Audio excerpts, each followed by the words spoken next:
I am assuming that there's something wrong with the regulation because of the temperatures outside today. Yeah, and so that's why it's warm. Yeah. Okay, that's fine. We're started. Good. You ready? All right. Good afternoon, ladies and gentlemen. Welcome. We'll call the meeting of November 13th to order. The first thing on the agenda will be the agenda, and I apologize. Councillor Aker is not here yet. I am assuming he's going to arrive shortly. That's what is anticipated at the moment. First thing on the agenda would be the agenda as listed. I'll have a motion to accept it as presented. Moved by Councillor Ledwell, seconded by Councillor Stoyles.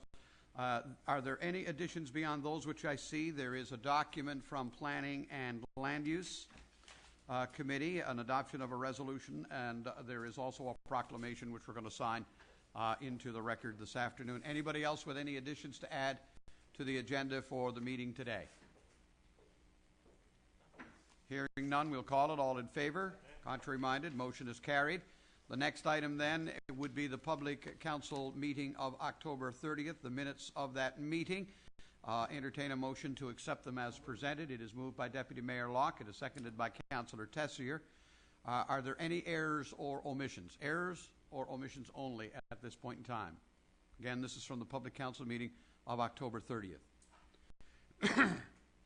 Hearing none, I'll call it. All those in favor? Contrary-minded, motion is carried. Business arising then, the next item on the agenda. Business arising from October 30th. If there's anything, please identify it by number.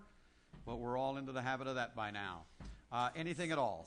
Councillor Stoyles. 761, the order on Topsail Road. I'm just wondering if anything happened with that. 761.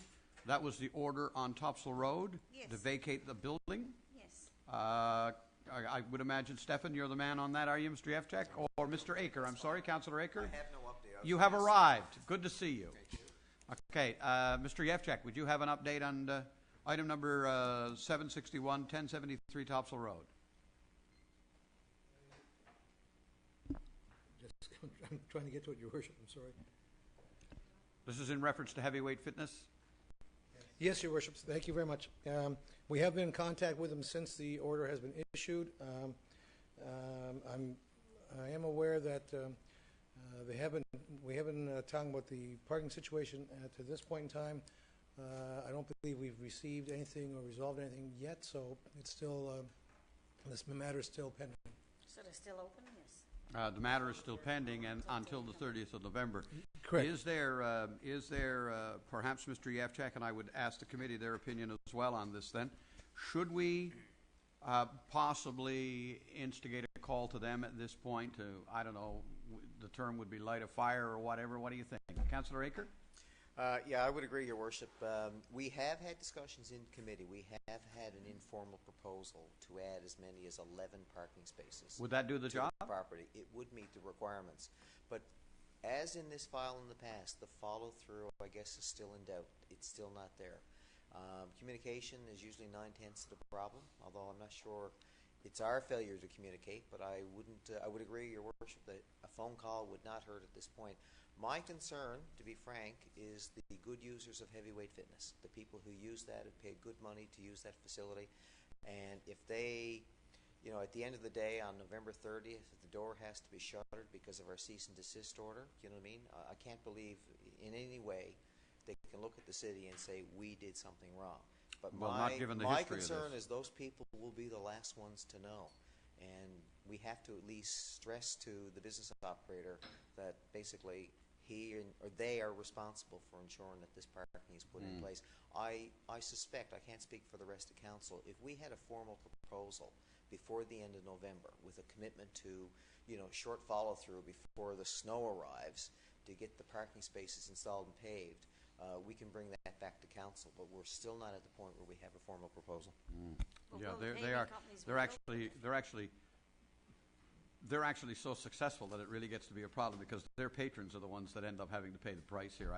I take your point to heart. Councillor Stoyles? No, you had another question to add or a comment? I was just going to say, if they haven't got the request in and haven't got the thing in, the paving companies will be closing down pretty soon, so they won't be able to get the paving there done before the winter if they don't get it done pretty soon, because I understood that most of we've had a nice day today, but there was frost yesterday and Sunday, so if they don't get it done soon, if they don't put their application in, it's not going to happen this year. So I hate to see them close down. I mean, even if they put an application in, would we accept the fact with just gravel and that for the winter, if they had a commitment there to do it and put a deposit down, that we would make sure it was done? I'm just wondering. I hate to see them shut down as well. No, I would agree. Councillor Aker? What we're looking for here is for the problem to stop. We're not looking for, whether it's paved or lined. We just want to get the cars off Humber Drive, as well as get the cars off the neighboring businesses. If that part of it gets solved, and we as councillors don't receive any more complaints, and the business operates fairly quietly in the neighborhood, as long as those parking spaces are clearly available and used by the patrons, yeah, I think we could live without the parking being paved, maybe the lines under the circumstances, given that winter is upon us. But I think the last thing we want to do at this point is take the fire out of the furnace. We need to keep the pressure on the company, and I think we should, at the same time, as you suggested, Your Worship, get a hold of Heavyweight Fitness as well as the landlord. Well, ultimately, this is an issue for the landlord more so than the company operating. My as sense is Fitness. Heavyweight has been cooperating a little bit more than the landlord, if you take my meeting. Yes. But you're right, it starts with the property owner, and a phone call is not going to go astray. Thank you. Okay, I think everybody's agreed that we'll instruct staff to do that. Any other items from business arising then from the meeting of October 30th? Well, tap agenda. We're moving on. And I will tap agenda. Will it come to me? Okay, Council, we do have a proclamation to read into the record today. Unfortunately, the proclamation didn't get into our hands for the October 30th meeting. If it had, it would have been very timely and appropriate. This is a proclamation for Crohn's and Colitis Awareness Month, which is the month of November. We only received this proclamation in the last couple of days. So they don't have anybody available to actually address the matter with us today. But what I am going to do is read it into the record, sign it, hopefully make it a part of our public deliberation here today, and get it into the minutes, and let the good people at Crohn's and Colitis know that the City of Mount Pearl certainly endorses their initiatives and their efforts on behalf of all of the people who deal with this particular ailment. The proclamation reads, whereas Crohn's and Colitis Awareness Month is a call to action to advance public understanding of Crohn's disease and ulcerative colitis, and whereas Crohn's and Colitis Awareness Month will celebrate the courage of some 233,000 Canadian men, women, and children living with these two debilitating diseases, and whereas Crohn's and Colitis Awareness Month will encourage Canadians to help find a cure for Crohn's disease and ulcerative colitis, and whereas Canada may be a leader in educating other countries about inflammatory bowel disease, now therefore I, Randy Sims, Mayor of the City of Mount Pearl, do hereby proclaim the month of November as Crohn's and Colitis Awareness Month, and in witness thereof I affix my signature. I will arrange for Ms. Lewis to see to it that a copy of this gets returned to the Crohn's and Colitis organization. Anybody with a comment on this at all? Hearing none, we'll move along. Under correspondence, we have none to address today. We are going to go to our first committee meeting then, which is our Public Works Committee. Councillor Walsh is all tied up there with the CEO for a minute. Councillor Walsh, the floor is yours, sir. I'm untied. Your Worship, we've now had several weeks of successful full implementation of the new garbage system, and now we're at a point where we're trying to simply fine-tune some of the things related to that. First of all, what we're finding, and I think residents have been commenting on, and it's sort of leaving a little bit of a wrong impression. At the end, when carts are placed at the end of the driveway or out into the street, and Your Worship, I openly admitted to council that I was guilty of that actually 1 week. Put it out because all my neighbors had actually put the cart out at the end of the driveway over the lip of the curb onto the street. I was told, forthright, that is not the way it's supposed to be done. And I've corrected. Forthright. Now, who would have and done I've that? corrected that. It wasn't a family member. No, it was a member of staff and a colleague.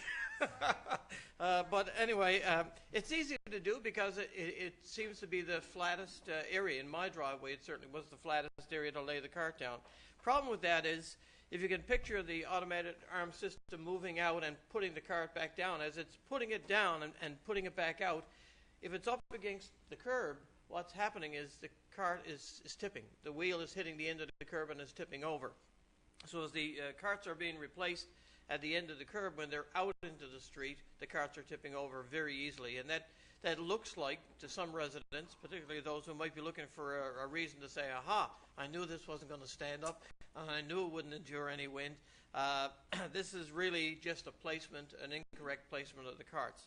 The second thing to keep in mind with that, of course, if they're on the driveway, on your property, if you think about it, in the case of winter conditions, if there's a snow load or amount of snow that goes out, the cart can be placed there. The snow load could still take place. In other words, the plows could safely go down the street and clear snow.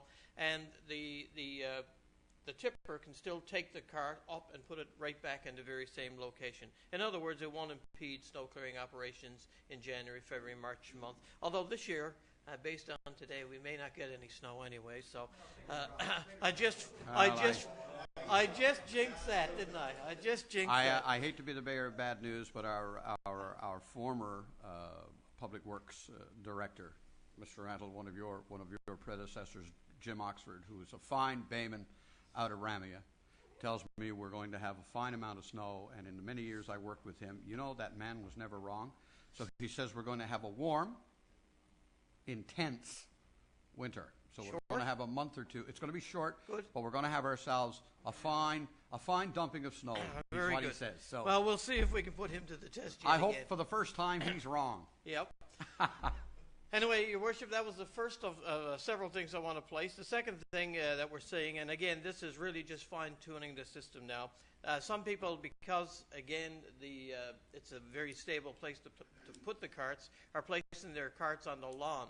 The problem with doing that, of course, is if someone comes by and parks on the street in front of their house, we don't have that room on both sides of the cart to get to the actual cart to pick it up. So, again, we'd ask residents to avoid placing the carts on the lawn, even though it's in front of their home, on their own property. It's better to have it at the driveway because people very seldom will park and obstruct the end of driveways. Mm-hmm. The other thing I'll mention is from now until Christmas, we have our MEOs, our municipal enforcement officers, out in front of the garbage collection. They're doing a tremendous job each and every day, trying to be out in front of it, look for problems and trying to correct problems. We're also leaving notices with tick boxes that actually indicates the specific infraction that is not being adhered to, under the regulations. And slowly but surely, we're cleaning things up in terms of where we are, which leads to a second concern. So these three things we're asking people to sort of focus on and try to correct.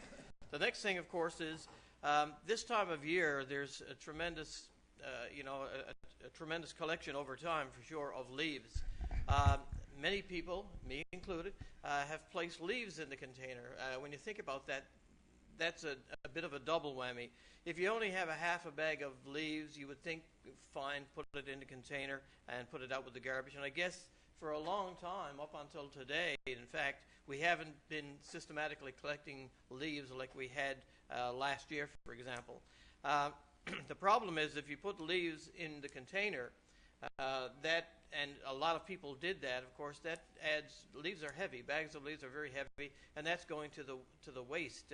So we're actually paying in tipping fees based on the amount of tonnage that we have. Wet leaves can be a lot of tonnage. Wet leaves can be pretty heavy. So what we've done is we've reinstated the special leaf collection. There was a collection today. You may have heard some of the public service announcements on the radio. We're doing that again next Monday and the following Monday. Now, next year, we'll be out in front of this a little bit earlier, especially now with these carts. We need to make sure that we have people alerted as to when the leaves will be collected, and we need to do it over a longer period of time, because a lot of people have already found a way to dispose of the leaves. But those who haven't, again, there was a collection today. There'll be a collection next Monday and the following Monday, and that should take care of any and all leaves that would be left. Al, Deputy Mayor? I was just wondering, is that the same contract we had last year, where there's a contractor come in to collect the leaves? Yes, charging there us, I think it was $6 a ton, was it? Am I correct on that? $10 a ton or something? So it's the same sort of It's operation the as last exact year? same, Perfect. and it's the same individual. It's an extension of San. We're not sure exactly what the rate is right now, Deputy Mayor, but that's the continuation of the same. Of course, they use it for mulch and for other things, and it's a great recycling of the leaves and the small twigs, that sort of thing. So I have a question for you as well now, Sure. then, Councillor Walsh, if I can. If we're going to get out ahead of this better than we did, can I just, maybe you could have the committee make note that when we send out our garbage, we send out our bulk garbage thing, and we would include that then and those dates and say these will be leaf collection days? That would in the probably be a city? good way, and my thought was maybe we could do it for a 6 or 8 week period, but every second week, something along those lines. We could probably, advertise the dates and set the dates early. That's a good suggestion. Yeah, that And way I think it's everybody something know we- that you got your leaves raked up. You can leave leaves by your shed or wherever till the time comes, like bulk And it's- garbage to bring and them it's out. not a problem. As long Not as a they're problem. bagged, we're recommending the clear white bags, clear plastic. Some people have put them in orange bags because they're in a practice of doing that. I'm sure they'll take them if they're out on the Monday as a sign. Yeah, but a lot of the stores and retail outlets actually sell the orange bags anyway. For-leaf collection. They are For for-leaf leaf collection. and Yeah. twigs, that sort of thing. But we're recommending the plain or clear plastic so that we can just see what's contained in it. Now, And of that's course, good. there should be $10 nothing a else ton but the versus leaf. $65 a ton. Come on, folks. Yeah, we need to try to Yeah. avoid putting it in the waste system. The other thing, Your Worship, is that we do have our winter maintenance program in full flight. Basically, we're ready for snow. We don't want any snow, but we're ready. The only thing that it's not ready yet, and of course we don't usually deploy these until mid to late January, are the actual snow blowers themselves. But all the equipment is ready. The loaders, the wing blades, all the attachments are on, ready to go, and the systems are ready to roll. Wonderful. The last thing, solid waste regulations we've had, because of the system, we've had to revise these. These have been now shared with department heads on a couple of occasions, and I think have been vetted through committee of the whole at least once. We've looked at them 3 or 4 times, I'm sure, at committee, and we're happy that we've now caught everything that needs to be changed. There are some reminders noted there, but nothing new related to that. If you go to the very end of the regulations, Your Worship, there are certain things that shouldn't be placed in the containers. Again, there are materials that are prohibited, where these are just, for the most part, common sense things, like construction materials, propane tanks, lead or acid batteries, those tires, those kinds of things. They really shouldn't be put into containers and the carts, and they should be saved for safe collection as part of either bulk garbage, or in the case of tires, they can be just placed next to the carts for regular pickup on garbage day. Other than that, everything else is fairly self-explanatory. We're trying to finalize some of the offenses and fines and that sort of thing related to that, because at some point the soft enforcement is going to have to end, and we're going to have to more rigidly enforce. Hard enforcement. Which would probably be in sometime in January. I'm anticipating, though, getting a report, Councillor Walsh, from our municipal enforcement at some point about the level of Compliance. intervention they're having Yep. to make Yep. as they go. When you're going back to the same area and it's week number 4, if you're going through that area and you're not finding anything of consequence, we can start saying, well, okay, we can, but I'd like to, I don't know how we would measure it or benchmark it or whatever. I'd like to know how it's going. I'm not getting a lot of complaint personally from people. I don't think any of us are. I haven't either, Your Worship, and I guess that's usually one of the first signals of a problem. But I don't think it would be too much trouble to have our municipal enforcement people give us an update, a written update in terms of some of the infractions that they're seeing. Some of the infractions they're seeing, by the way, are the things that we highlighted at the beginning of the report here, and that's why we're asking people to sort of centers more on placement apply. than anything. Yeah, more on placement and appropriate placement. I will say, though, it is a little harder to catch people who are not in compliance with this system, as you can appreciate. You could have, for example, a paint can in a bag of garbage, and I've actually seen it happen where Yeah, people. you're not gonna know. Yeah, they wouldn't know as readily. So we do have to ask for people to use Well, a little bit more of an honor system Yeah, in trying to do that. I've expressed my fears over what's going to happen with our recycling strategy as a result of having these containers, and I think we need to also be able to monitor that very closely and see if we don't need to And I do guess something that's to. an ongoing education piece that we have Yeah, to try I'm sure to that's not just a continue. challenge for us. No, that's right, exactly. The Deputy Mayor had a question, Councillor Walsh. That leads to one of my questions. Someone did ask, a resident did ask about how do we monitor that? Like when the operator is dumping the garbage into the trucks, my understanding that they do have a monitor that they can see what's coming into the truck. Am I correct on that?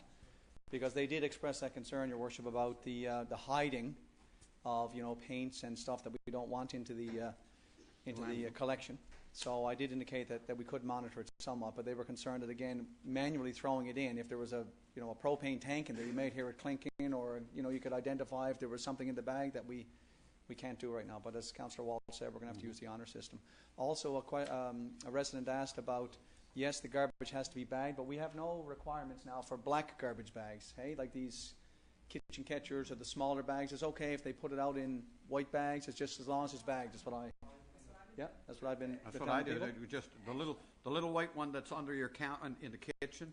Yeah. That's the one you pull the little strings across, tie it up, take it out to your container, and drop it. You don't Right. bother. Perfect. So I just Saving want them to over make the sure big that green was one okay on anymore. that. And Yeah, that's how I do it. I don't know. Is that right? Okay. okay. And the other question, because again, speaking of the number of carts, I have a colleague of mine who every time I come into the staff room in the morning, after I say good morning, they throw a council question at me. Yeah. And I've been trashed many times on our new garbage collection system. Pardon the pun. Yes, Pardon the pun, yes. I picked up from Councillor Aker on that. And of course he said, well, I came down Commonwealth Avenue, he said there was blue carts blowing everywhere. I said, what do you mean blue? Or garbage carts, Mountborough garbage carts. I said, everywhere, all over Commonwealth Avenue. So he was asking about why they were tipping over, but Councillor Walsh indicated that if people don't place them properly, but can the arms lay them back in further than they pick them up? So let's say Councillor Walsh had it there. Would they lay it back on the street, or would they be able to? They have 8 Extend feet. it. 8 feet, isn't it? 10 10 feet. Yeah. So we can place them back into So the if they've driveway, reached so- if they've reached in 6 feet, they could place it back 4 feet further in than they Right. took it from. So I just wanted to know that. So if someone does, place it there, we're not going to put it back in the other spot. And the other thing, of course, that I've seen is the number of people putting garbage on top of the lids, Yep. and That's of a course mistake. leaving the lid open and sort of stacking 2 or 3 bags on top of it. But All otherwise, I can see, yeah. overwhelmingly, it's been positive. The residents have commented positively on our garbage collection, our new bins and that. So that's my questions, Your Worship. Thank you. I'm finally noticing, though, that the people on the streets are now starting to line them up. I don't know if anybody noticed that, but I did when we first used them and they were going out.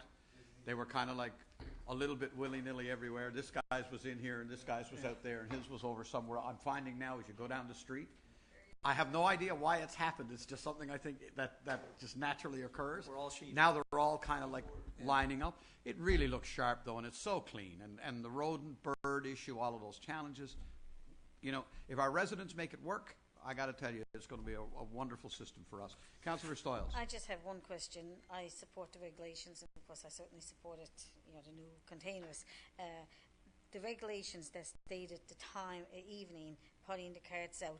The concern I have, in my area... It's 8 o'clock, isn't it? Yeah, it's 8 o'clock. And in my area, we have a lot of healthcare workers, nurses and whatnot going to work at 8 o'clock. And they leave 7:30, 20 to 8 to go to work. And I would like to see it 7 o'clock in the evening time, because if they're going to work and if they get off at 7:30, quarter to 8 in the morning, some mornings, like one of the ladies lives next to me, she said, if I gets out work, especially if stores are open now all night long, she might go shopping for an hour, especially the Christmas season. She said, I don't have to come home and put my garbage out. And she loved the containers, but she would have liked to see... So you'd like to see it at 7 instead of 8? At 7 instead of 8. Taking into Just account because of particularly healthcare shift workers in healthcare. Shift workers and not only healthcare. Would that anybody. constitute any problem I for would us, like to see that happen. Mr. Antle? To do that? I got no objection to it. Is Councillor Stoyles, are you referring to earlier than 7 p.m. than the evening before, or 7 a.m. the next morning? No, the evening before. The evening Okay. before. Okay. Right now it I don't says- see it being an issue. 1 hour Right now one it way or says the they other. can We commence just- putting it out at 8 p.m. on the evening prior. That's And right. she's wondering, can we make it 7 p.m. because that would accommodate all of these healthcare shift workers whose shifts officially start at 8. Yeah. They go to work at 7:30, and put it out and not fear getting any kind of chastisement. I don't see it being an issue. The only reason why I think we come up with the 8 p.m. where we're trying to generally try to get it after dark to try and keep the streets kind of like looking a bit clean after dark type of thing. Yeah. That's all we're looking at. I mean, lots of times in the evening it's actually going to be dark at 7 o'clock as well. So. And you see the very few out like it. I mean, on my street's only several out like it, but I Well, if think we can make that change, what do we have to do to make that change? Is there anything? I don't Any even know hoops? if you need to make it. We're not going to be out enforcing things half an hour before. I really that's- don't see it happening. And if it was out 4 o'clock the day before, it might be a little bit of a issue. problem. But I don't think we really have to change anything, to be honest with you. If a healthcare worker or an RNC officer or a firefighter is going to work at 8 p.m. and they put their card out half an hour early at 7:30, I don't think it'll be a problem at all. And I know that our enforcement, who will be the ones who would be issuing the tickets, they wouldn't be doing that. It's just showing some good judgment. It would apply and, common sense. Yeah, to it. that's all. And All right. sometimes Well, that's it's all. not that That is common. all excellent, Councillor Walsh. Your worship, I do need to ask for a motion in support of council for the passing of the new revised regulations, and I'll do that now. Okay. It is going to be moved by Councillor Walsh and seconded by Councillor Tessier.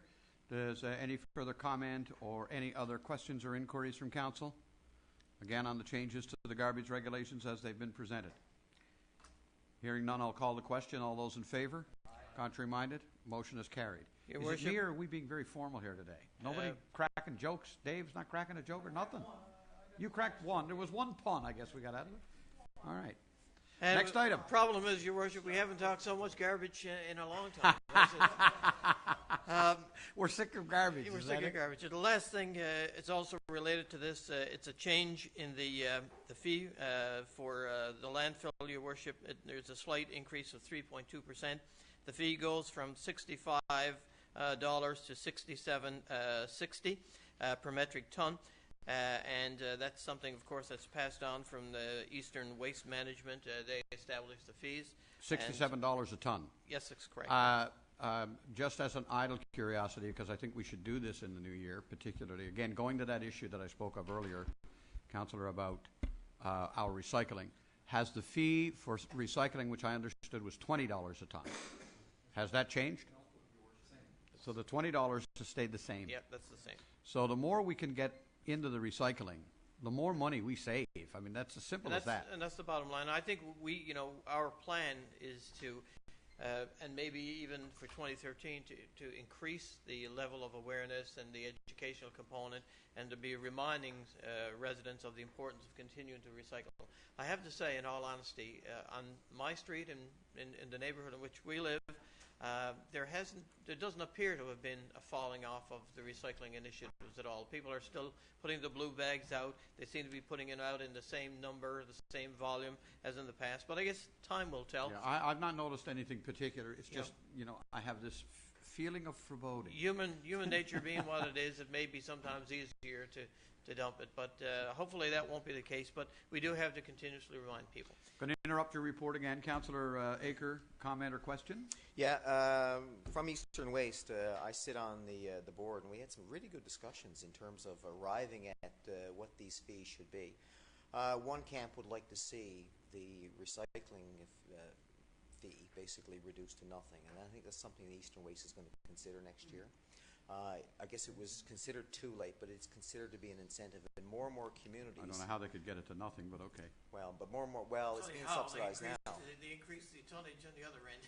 Yeah. But on the other Yeah. side, Yeah, quite right, yeah. the new rate of $67 is actually a discount to what the actual cost is. There's been a bit of a surplus at Eastern Waste the last couple of years.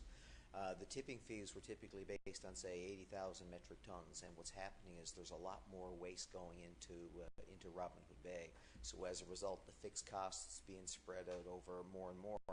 The feeling on the board is that the volumes may not continue as strong as they have in the past because there's a lot of renovations going on, and the economy is still hot. It may fall off, and we want to wait a year or two just to see where the volumes level out at. The actual cost of your tippage fee was based on actual cost would be around $82.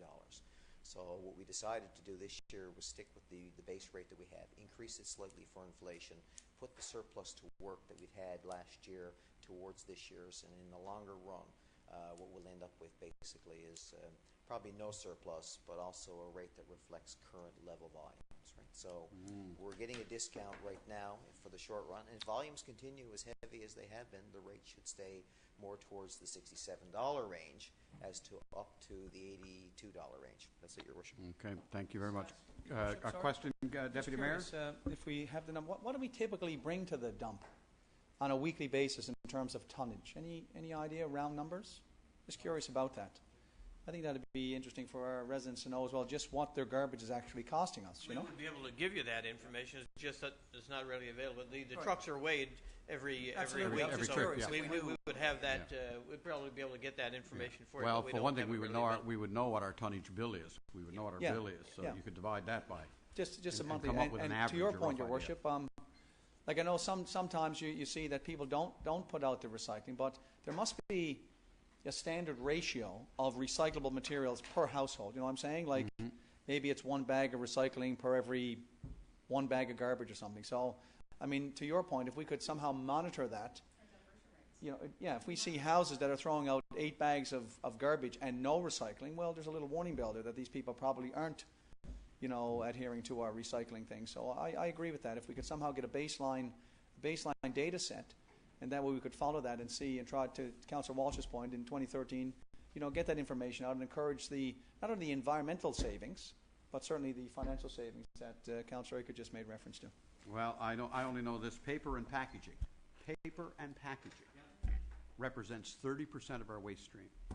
If you took all of the paper and packaging out, you would, if you could get it all out, it would represent 30%.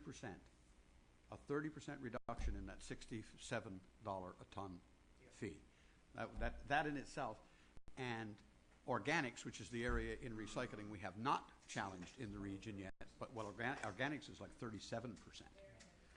You know, so we ought to be able to get what's going to the landfill at some point in the future down to less than half of what it is today. Right. If we get our recycling programs committed to, mandated, up and running, and you know. And we had a good response. That's why I keep worried about where we might be. We had none. Recycling. We had none 5 years ago. Think You know. about that. We're doing pretty well. I think so. And you know, I want us to keep doing that. Anyway, any other comment, or Councillor Walsh? We're all done, thank you. Are you done as well? Was there another motion then out of that we had to address? No, that's it. Okay, because I saw an item here. Question called? You have an item there. You have an item there. Materials prohibited from garbage Okay, carts. I thought that was part of the overall. Other report. You thought that was attached. Yep, I did. So yes, we will move that, Your Worship, to a specific list of materials that will be prohibited, and there are 23 of them cited, and I so move. It is moved, seconded by Councillor Tessier. Is there any mechanism we're going to be able to use, Councillor Walsh, to see to it that our residents get this list? How do we plan to get that into the hands of our residents? That's a good question. What is the plan for that? It can wait, but we. It's on the website. Yeah, I expect it's already there in a lot of the literature in our past regulation. We'll do a communication or a brochure or with the next tax bills or something of that sort to actually. Yeah, I think it would be nice to get the list into the hands of our residents. Also, an opportunity by doing that to also continue to promote our recycling. All right. Most of these are not new, Your Worship. No, You know, no. These are things that were disallowed under even the old system. So it's not that it's new or alarming, and most of it is, again, as we said earlier, most of it's common sense, not to put acid batteries and paint cans Sure. and things of that nature. But we can get the reminder out there simply on the basis of the you know, the fact that now they can be they appear to be more easily hidden. One of the things that people are not aware of, and it's listed here, I think, is white metals. You know, if you have a toaster that breaks, or you know, some other appliance, you know, a kitchen appliance, these are things that should not be placed in the carts, and then you have to hold them and wait for bulk garbage collection and that sort of thing. So there are the kinds of things that we need to be reminded of, but they're really not substantial changes from the previous system either. Okay, thank you. We'll call the question on this then, or anybody else have anything? Call the question. All in favor? Contrary minded, motion's carried. We have item 6, Councillor Walsh. No, No, offences and no, fines. we're not going to. Sorry, we're going to delay that. Oh, you're yeah, we're going to. Yeah, we don't need to deal with that. There are systems in place to address the set fines. Okay. And I've done number 7, so I'm. The user I'm fees are finished. done? Yep. Thanks. Okay, thank you very much. Our next committee report is Community Services. Councillor Tessier. Will not be nearly as long. Not that conversation on trash talk wasn't completely stimulating. It was fairly important. It wasn't a waste of. So it goes. Now I feel like we're more back to normal. I don't know. It just feels like now we're back to normal. Whatever normal might be. Our version of normal. Thank you very much. Our version of diversion. Our version of diversion. Yes, that's right. The first item, we want to congratulate the Royal Canadian Legion Branch 36 for their preparation and their dedication to the Remembrance Day Parade and Ceremony that was held just this Sunday past. I think we were all there. It was an outstanding turnout for the parade and the ceremony today. It was a chilly, windy day, but it didn't stop anybody, and that was very clear. There was a lot of young people there this time, which was really wonderful to see, because I think the significance of Remembrance Day is something that should always be at the forefront, and to see so many young people there, hopefully they carry that tradition on now for years and years, and they'll pass it on to their own children as well. One thing I want to make note of, and I want to commend the Community Services Department for, was the PA system. In ceremonies past, it's been difficult to hear sometimes the speakers when wreaths are being laid. And I think for Memorial Day, we had rectified that through Eastern Audio, and again this time as well. Even in the windy conditions that we experienced on Sunday, you could hear very clearly what was being spoken. You could hear the prayers, you could hear the names being called, you could hear everything very clearly around the entire site. So I want to commend the Community Services staff and certainly Eastern Audio as well for doing such a great job with that. It was a wonderful day. The estimate was that down on the parking lot we had better than 1,000 people. Oh, and easily. That's pretty awesome, given that I've been to ceremonies decades hence when we've had 100. Yes. You know. Yes, we've all seen it. So to see this today, I know that we arrived just as the parade was marching down. We were walking down because we couldn't get parking. We were really far back. Oh, it would have been Ticketer's Paradise had we let them go. But you know what? It was something really lovely to see about that. Like, we had a long way to walk to get to the site, and that was a really satisfying thing to see, because that meant that there was going to be a lot of people there. So Amen. that was really, really wonderful. The second item, Your Worship, is the Royal Newfoundland Regiment will be using the old rail bed again within the boundaries of Mount Pearl for their second battle fitness test. I think they did this just maybe a month or two ago. They did one. They're going to be marching from the Town Hall in Paradise all the way up to St. John's in 2 hours and 26 minutes. They're going to be carrying 22.5 kilogram packages, and they're going to be carrying service rifles, which will not be loaded, by the way, so they will be empty. So they will be within the boundaries of Mount Pearl and the T Railway, and we're happy to do that. Hold on. We're going to have a bunch of people in uniform carrying guns marching through the streets. No, people on are going to think it's railroad. St. John's taking over. You know that. On the railroad. We're being invaded. That's what it's. On the railroad. And of course, our MEOs are going to be on hand to assist them with that as well. And that is it. That is very good. Thank you very much. Next committee is Corporate Services. Deputy Mayor Locke. Thank you, Your Worship. First item here is a request from our Mayor and Councillor Stoyles to attend the Urban Municipalities Committee meetings being held in Deer Lake on November 16th and 17th. Committee is recommending approval for this as it's within our professional development policy, and I so move. It is moved and seconded by Councillor Aker. Question or comment? All those in favour, contrary minded, motion is carried. The next deals with tax deferral for a low-income earner. We're recommending approval that the following roll number and the amount be deferred as in accordance with Council's policy for low-income earners, and the amount here is $510.91, and I so move. Moved, seconded. All those in favour, contrary minded, motion carried. The third item, Your Worship, is an uncollectible account. Committee is recommending that we write off the balance and remove the following account from our city records. As per usual, the business has closed and all collection efforts have been exhausted. The name is 6574262 Canada. Total is $2,646.17. And again, I move that this amount be written off. Moved, seconded by Councillor Aker. All those in favour, contrary minded, motion carried. Our fourth item are the invoices for council approval. We're recommending approval for these 15 invoices here, and they're totaling $1,713,733.60, and I move that these amounts be accepted as presented. It is moved and seconded. Items 1 through 15. Council, any question, comment, inquiry on any? Yes. At all? Yes. Councillor Tessier? Item number 15, that is the netting for the softball field at Team Goodrich Park. This is new netting. I know that we had some issues during Hurricane Leslie, I think it was. This is new netting now. We had issues with poles as well, so this includes the poles and the installation. Oh, very good. Yeah, the poles are now going to be a more adjustable thing, right? This is just the net. This is the retractable net. It can come and go. And not be damaged. Yes? Okay. All right. Just wanted to make sure. No, Squires is not. Okay, just wanted to make sure. I love some of these when we see them here, though, just to save you know. Water consumption for the month of October. I wonder, do people realize $164,000 for the month? Have a glass of water, it's free. Have a glass of water, it costs nothing. And the same thing, regional waste and water, $125,000. Look at this, fire service. Up to November, $334,312. These are costly items. There's no doubt about that. Indeed. All this stuff, Yep. Anyway, anybody comment on anything else? If not, I'll call the question. All those in favor? Contrary minded, motion is carried. By the way, we should have mentioned the garbage carts for the automated collection system, $796,000 for that initiative. Yeah. Well, when we did this strategic plan saying we were going to improve municipal service, did we have any idea what we were really going to be doing? Worth every penny. Wow. We're delivering. We're Yes, delivering. indeed. Okay, all those in favor? Contrary minded, motion is carried. And the last item, Your Worship, is just an FYI. Municipal Assessment Agency 2011-2012 annual report is available. It was presented at our committee.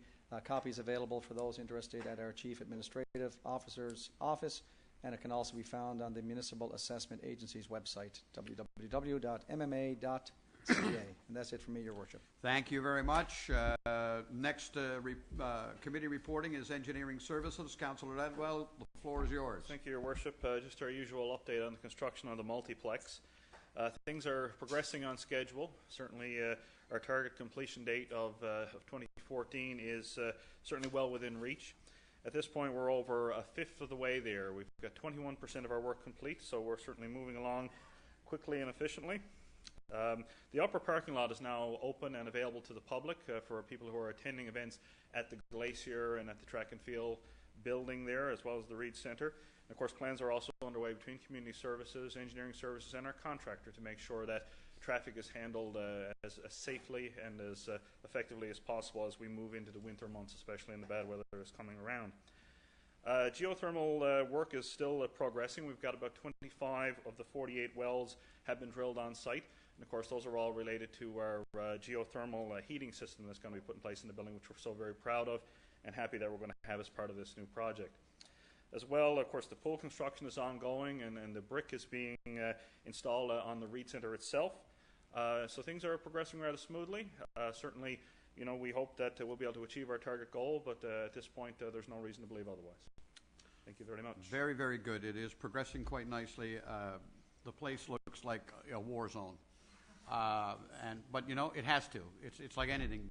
To clean up, you got to make a mess, and to build a building of that size and magnitude, it's going to look like a war zone for a year anyway. Then it's going to start to take shape, and I can't wait. All right, that's it for you, Councillor. Thank you, Councillor Ledwell. Councillor Aker, Planning and Land Use Development. Thank you, Your Worship.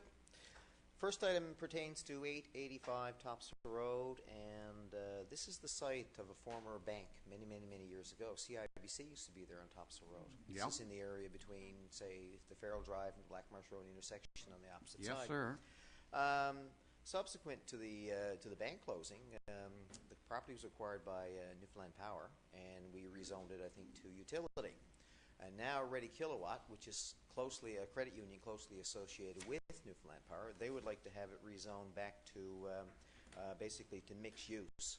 And as well, we'd have to change our city plan to accommodate that by changing it from utility to, I believe it's commercial mixed, or no, sorry, from utility to mixed use in the city plan. Right. Ready Kilowatt has been on the go since 1956. Currently, they have 1,950 members, and the credit union is open to employees of Newfoundland Power.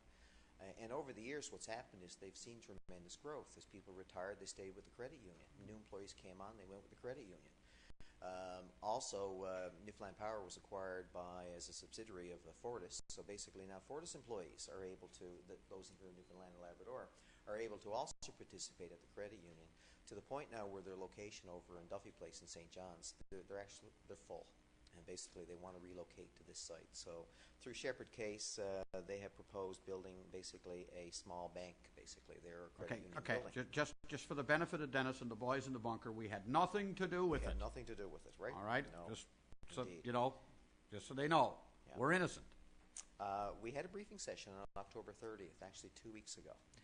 At the briefing session, two of the residents showed up, I think more for information purposes.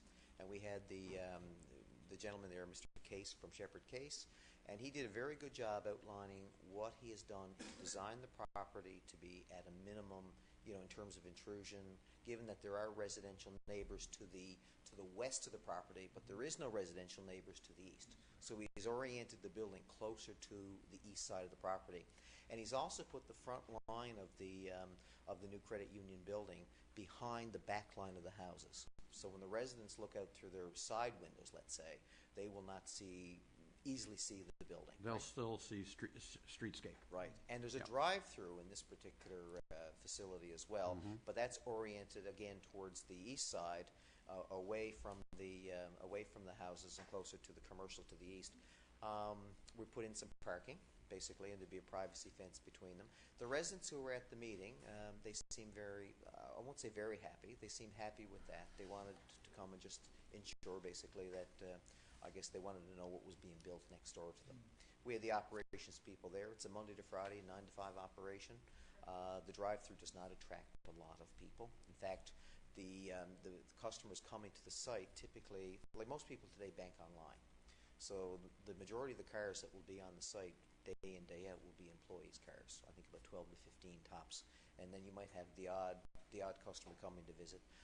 So it was our sense that this is a wise thing to do. I think we should accommodate Ready Kilowatt. The neighbors seem to be generally satisfied after the briefing session that we go ahead. I think we've minimized any of the disruption. And I'd like to make a motion, Your Worship, to adopt Mount Pearl Municipal Plan Amendment 2010 Mount Pearl Municipal Plan 2010 Amendment number 4, as well as the Mount Pearl Development Regulations 2010 Amendment number 10. And you see that in the body here of your kit. There will be a public hearing held by the province basically on December 4th, 2012. Part of my motion includes the appointment of Mr. Stan Clinton as the commissioner for the public hearing. And of course, we'll advertise it on our website as well as to the general public. I would imagine that would go in. That goes in Mount Pearl Matters, right? All that stuff. Yeah. And as well as the people who were at the original briefing session. So I move we proceed with this, and there she be. Moved by Councillor Aker, seconded by Councillor Ledwell. Question or comment? All those in favor? Contrary-minded? Motion carried. All right. We'll do. I have a couple of items here. Development permits, numbers 69 through 75, October 29th to November 9th, and I so move. Moved, seconded. All in favor? Contrary-minded? Carried. For the same period, we had a really good month. This is residential.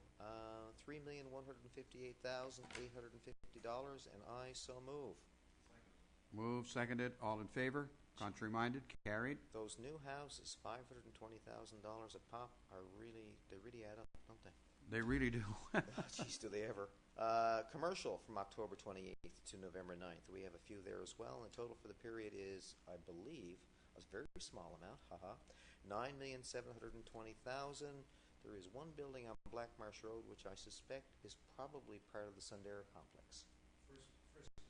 The first of four buildings. I notice as you drive on Black Marsh Road now, you will see basically a two-story building, which is about to become a three-story building. It's getting close to being closed in, and probably not soon enough, I guess, with Mr. Oxford's prediction that there's a fine winter on the way. That's good. It's not coming soon, though. It's after Christmas. And that's it, Your Worship. I move the commercial permits. Moved, seconded. All in favor? Contrary-minded? Motion is carried. one item out of the kit, Your Worship, as you may note at the beginning, and this has to do with an amendment to the commercial general zone, special use zone. We're trying to allow a daycare to be in the Max building at the corner of Ruth Avenue and Olympic Drive. We gave notice of this 2 weeks ago. There was a briefing session scheduled for tonight, and we have notified all the neighbors. We haven't received any feedback, which we I guess ultimately have to accept is good news or positive feedback. There seems to be no objection to this. And you can see that the amendment, the Development Regulations Amendment is attached, and I would like to move that we permit a group child care in the CG-S use zone, and I so move. Moved, seconded. All those, well, any questions or comments, guys, on this? Council? Councillor Tessier? Yes. Yes, the briefing session has been canceled for tonight. This does not have any impacts on all of the activity that's happening at the Max building, though, right? This is. I'm sorry, Mr. Yevchek. If you, go ahead. Yeah, this was actually prompted, Your Worship, by an application from Max. They want to actually have some form of group child care in there as part of their suite of services. That's what I'm saying. This is not, there's something not coming out to put this in. This is just an addition to the services they now offer. I'm not sure if they're taking anything out, but certainly is one of the services that they will be providing. Yeah. And the situation really, this use was previously in that zone in the last set of regulations and inadvertently got left out, so when Max made their application, of course we couldn't permit it because it's not in the list of permitted uses. So now this is really to put it back in there so they can proceed with their application. Okay, anybody else with a comment? Hearing none. All those in favor? Contrary minded? Motion is carried. Does that conclude all of the... Okay, that concludes all of the reports, all of the committee reports. Do you know where we started new business last time, guys? You started last time? I'm going down through it here now, trying to find out where I was. Just to notices of motions would be close. Hey,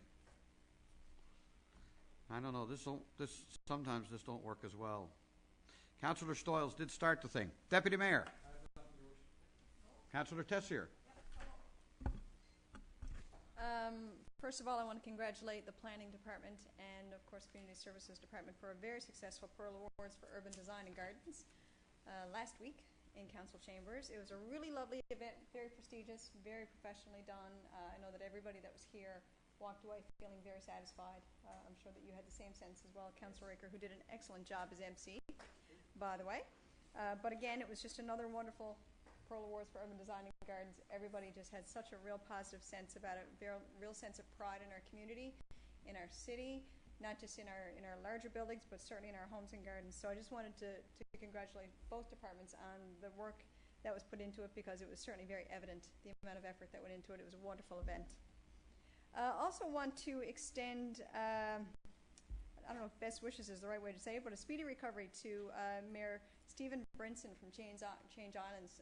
He's had quite a significant accident and he's recovering, but I understand from today's reports that he's coming along, I think probably a little faster than they expected, given the significance of his injury. So I'm sure that we all feel the same way. We want him to get better soon, get back in the saddle, and hopefully feel much better. We want to extend condolences as well to the family of Councillor Eileen Hatch from Logie Bay, Middle Cove, Outer Cove. She just passed away. So to her friends and her family, and certainly to her colleagues on that council, I want to express my condolences to all of them. That's a terrible tragedy. She's far too young. And also, I had a question. There's a solar speed light, a solar-powered speed monitor light up at Mount Carson. Yep. I don't know if you've noticed it. It's not activated yet, or it doesn't seem to be activated yet. It's not. I guess, Mr. Antle, this question would come to you about when it would be activated, or I thought it went through engineering, but maybe not. It has been installed. There were some software issues, and they're working out the bugs in the software. Okay. We have more of those, right? Yeah, Yes, that was that my is the next new ones. question. So these are new, because I understood from somebody at M&L at the trade show that they had been talking with Tina, which is why I guess, Mr. Antle, I thought the question would be directed to you. I'm really happy to see them, because certainly up in that area as well, Mount Carson, people tend to drive a little too fast. because there's not a lot of houses around, and of course we've heard from our residents at Masonic Park who have difficulty exiting as a result. So I think those are great. So we're going to be putting those in the school zones as well, I assume. Okay, that's good. So what they'll do is they'll tell you what your speed is. There'll be a speed limit sign there, and then that monitor will say this is what your actual speed is. That's your indicator to slow down. And as soon as the regulations at the provincial government changes, we'll take a picture of the speeders and ticket them. Well, let's hope. Yes. So this is only step one. So people should practice driving slowly. Well, I mean, we all hear it all the time. I mean, this problem is not unique to Mount Pearl. It's everywhere in our province. I'm sure it's everywhere in the country. Everybody's in such a rush all the time. There's far too many people driving way too fast. We hear about it all the time, and there's always this discussion about what measures can be put in place to continue or to force people to slow down. Really, it's a mindset. Slow down. Drive the speed limit. The speed limit is posted. It's that way for a reason. It's for safety's sake. It's not just for everybody else's safety. It's for your own as well. So I want to commend the signs. I think they're great. I can't wait to see them in action, and I hope that they really are effective in doing what their intention is, and that is to slow traffic down, to drive the actual speed limit and not the perceived speed limit. Time will tell. Time will tell. Thank you very much, Councillor Aker. Yeah, I wanted to concur with my colleague, Councillor Tessier, too. The Pearl Awards were really professionally done by staff. They put a lot of effort into it. I hesitate to mention any names because in addition to the people who were there, a lot of other people behind the scenes put a lot of effort into it. So I'd like to echo Directors Yefchuk and Collins. If you could take that back to staff, I think on behalf of all of Council, it was a very fine job and everybody enjoyed themselves. The only thing I have, Your Worship, in addition to that, is I just want to talk for a second. An event was held at the Glacier this past weekend. It was the 2013 Skate Canada, Newfoundland, and Labrador Sectionals. And the Mount Pearl Skating Club was a participant, as were other skating clubs in the, this would be in the Avalon region. In the novice women, Grace Woodland, Ashley Bishop, and Robin Lynn McGraw were 1, 2, 3. They swept the podium, right? So, and that's the older group of girls. That's pretty good. Yeah. They're off to the nationals. In pre-novice women, Sophia Burke was the winner of the silver, and in juvenile women, under 14 it's called, Jakira Rideout and Jenna Efford were gold and silver. And finally, McKenna Mercer took home the silver in the pre-juvenile women under 11. So I want to congratulate the club, not only for the results of their skaters, but also for hosting the event. And it went off like clockwork. Thank you, Your Worship. Thank you very much. Going to go to Councillor Stoyles. Thank you, Your Worship. I too want to pass on my sympathy to the Hatch family.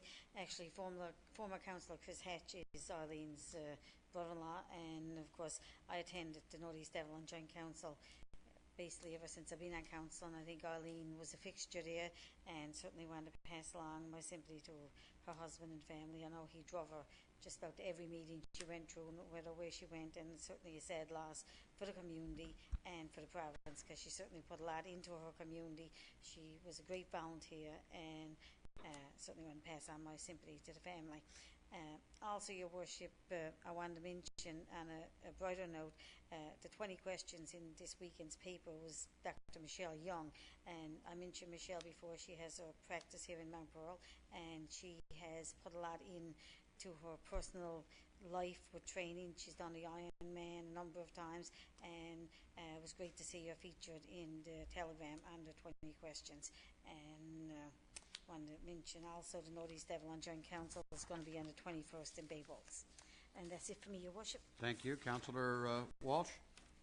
Thank you, Your Worship. I guess last night, actually, at 7 o'clock, I know it was a holiday, but I actually had a meeting with the Logie Bay Middle Cove Council scheduled previously, and it was a bit of a meeting with mixed emotions. Arlene obviously had just passed a few hours earlier, and there are so many connections. I didn't realize, though, that Eileen was actually the protocol or a procedures guru. You know, she was the parliamentarian for the council and had known the rules and parliamentary procedures so well.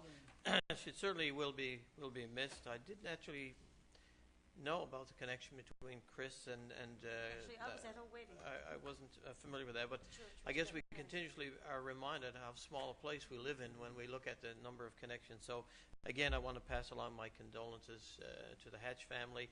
and also to the council in Logie Bay, Middle Cove, Outer Cove, and their staff. This leaves a big void when a sitting member of council passes. It's particularly difficult, and of course, because of the time, it will probably mean that this council will continue on for the next 10 or months or so, short a councillor, and a very valuable and experienced councillor at that. Mr. Yevchek, I was just wondering, or if some others, maybe like Councillor Aker knows, what's happening with classic car sales up there. The lot is empty. The building is for lease. Have we been notified of anything there, anything happening? Last week I saw cars disappearing, but now there's nothing up there at all.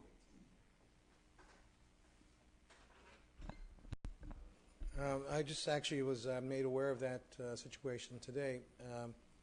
We did have a meeting. I'm not quite sure what the situation is. I guess the best way of putting it.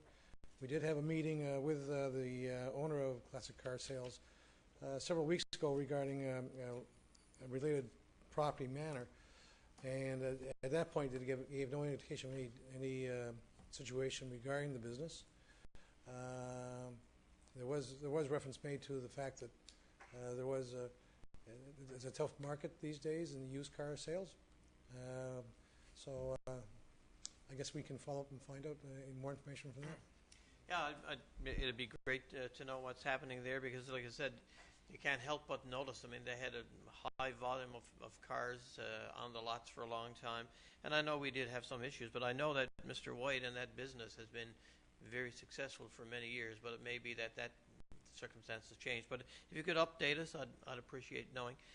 Your Worship, I want to thank you for the opportunity to represent you at the O'Donnell graduation last week. As you know, I spent quite a number of years as principal of the school there. It's always nice to have an opportunity to go back and be reminded, first of all, that things don't fall apart when you leave. That's great to see. They're extremely successful, and I continue to be reminded how fortunate we are, really, to have two fabulous high schools. Amen.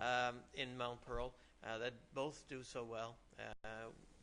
Both of our Youth of the Year, Megan and Adam, were actually involved in the ceremony on Thursday night. Adam actually was the valedictorian, and Megan brought greetings. I couldn't believe the fact that Adam had a 98.8 average in his grade 12 year. He's just a remarkable young man, and that's what's striking pretty about incredible, it. isn't it? It's something that I commented on myself. Is the fact you often see in classes somebody with that, or close to that, not 98.8, but a very high academic rating. But this guy was athlete of the year. He's into everything. He's in so many different things. So what we're talking about is a genius jock here. You know, he's just an incredibly well-rounded young fellow. Yeah, we should be worried. Seats will be filled in the future. No, it was great to be there. I happened to be back there on Friday morning as well for the Armistice Day ceremony. And, you know, they did something really unique. They personalized it this year. I was telling the deputy mayor about it briefly on Sunday at the Remembrance Day. What they did is they did a tribute to G. Fred Bannister. Most of us are well aware of Mr. Bannister's extensive involvement, not only in the Legion and service at war, but as a former councillor in Mount Pearl and his community involvement, etc. But they showed pictures of Mr. Bannister as a young man, as a seaman at sea, the ships that he served on, some action videos of the ships that they served. It was really, really very tastefully done, but it had to be terribly painful for him, and it showed in his remarks at the end. I suspect there was hardly a dry eye in the entire auditorium that morning after Fred spoke. It was just a great opportunity on both occasions to be there and to be reminded of what tremendous contribution not only these people made, but how our young people are continuing to remember and sort of pay tribute to that as well. And it was great to be part of that. That's it for me. Thanks very much. Thank you. Thank you. Yes, Councillor Tester, sure. I was there actually when you were having that discussion. I think it would be lovely for all of us to see that presentation. Do you think O'Donnell would mind sharing that with us at some point? I'm sure they wouldn't, but part of the presentation was part of a much larger context of remembrance, where there were some skits done. But I'm sure if there's just that segment that we're looking for, we might be able to get a copy of that. It is, I know, they were running it from a laptop to an LCD projector, so there's clearly that part of it's there. And that would be something wonderful to have on there at Admiralty House. In our archives, part of our absolutely. archives, yeah. I'd be surprised if the different components of that is not already there, because undoubtedly they plucked some of this stuff from other. But some of the pictures look like they would have been pictures that would have been scanned from Mr. Bannister's private collection of pictures and memories. So it would be a nice thing to have. And Mr. Bannister, by the way, in a few days' time, is going to be 94 years old. I think his birthday is on the 17th of November. So, we have to relish and cherish the years that he has with us and the memories that he can bring to bear, for sure. Amen. Thanks very much. Thank you very much. Councillor Ledwell. Thank you, Your Worship. I too want to pass along my condolences to the family and friends of Councillor Eileen Hatch. In my short time on council, I've gotten to know Eileen through the joint councils and also through the Economic Development Board here in the region. And I know, she's going to be sorely missed at those two tables as well. Certainly some very sad news. So, I'd like to pass along my condolences. Also, I just want to make mention of the Knights of Columbus, Father John B. Kent Council here in the city.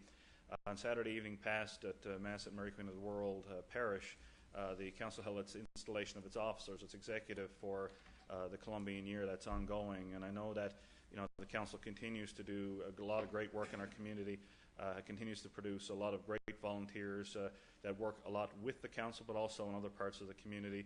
And the council itself, donates $60,000 and $70,000 to various community causes in our city and beyond every year. So I just want to wish congratulations to the Grand Knight Mike Hussey and his executive. Wish them a great year. I know it will be, and certainly they'll. I wish them well in their deliberations. That's all for me. Thank you, Councillor Ledwell, very much. Your Worship, if I could, Councillor Walsh, yes. Something to add? we haven't. I don't think anybody recommended we do it, but could we send a letter to the council and maybe to the family of Eileen, just to passing along our condolences? Absolutely. Maybe if we could copy the council as well, just to let them know that we were thinking of them. Yep, absolutely. We will do that. Obviously, then no need for me to add other than, there is a recognition that when somebody who is active in municipal government is lost in this manner, it makes all of us realize and appreciate just how fragile both life is, and that you really should, as they say, enjoy the journey. I don't have a lot to add. The Pearl Awards got referenced, as did the Skate Canada competition, which I have to say, I got to bring greetings there, and the fact that this was a part of a national competition where the winners actually get to now go to Ottawa and Winnipeg and other places and compete nationally, and that our skaters, both locally in Mount Pearl but also in Newfoundland and Labrador, are getting ever more professional. Unfortunately, the greedy capitalist entrepreneur in me looked at it and said, wow, does this ever fit our tourism strategy, hey? We've got these people from all over the province coming in here to compete. And that's kind of what I liked about it and noticed, but it was really well run, well-organized campaign, and boy, do they ever love that glacier. Both sides of it now. And it was wonderful to be able to do that. Want to make one quick little reference. I'm going to ask if Director Collins, if you would pass along to two of your municipal enforcement officers, Danielle Kravietz and Derek Hines, how much, and I just want council to know how much I appreciated their presence on Friday night at the 4th annual Uniform Services Dinner. This one was held in Conception Bay South. From my perspective, I was the guest speaker, and it had to do with what else I do in life other than being mayor, which is why I was invited to speak. But when I went, I just have to pass along, you see all of these men and women in their uniforms, and there were over 140 of them. There were about 15 different branches of both military, paramilitary, police, and fire services represented. I just want you to know, my chest kind of swelled a little when I saw the two of them there in their dress uniforms and just looking sharp. And when they play a march for every branch, and when they do, the people from that branch have to stand and toast their branch. So when they play, like for the Air Force, any people there that are still in the Air Force or veterans of Air Force, they all stand with their little glass of port. It's called the Pass the Port Toast. And they do their little, and then they go on. And when they got to the police service, it was pretty nice to see the RCMP officers, the RNC officers, and everything, but to say, those two sharp-looking dudes down there, that lady and that guy, they're Mountain Patrol enforcement officers, and the uniforms look sharp. They were sharp, and I just want to pass along how great it is to see them getting out and doing that stuff, not just here, but in our broader community. Really, really nice job. And in fact, I suggested next year, send them all. On that note, I'm not going to add anything else to anything because everybody else has pretty well said it all for us today. We will call for a motion to adjourn. Moved by Councillor Tessier. We stand adjourned. Thank you, Council.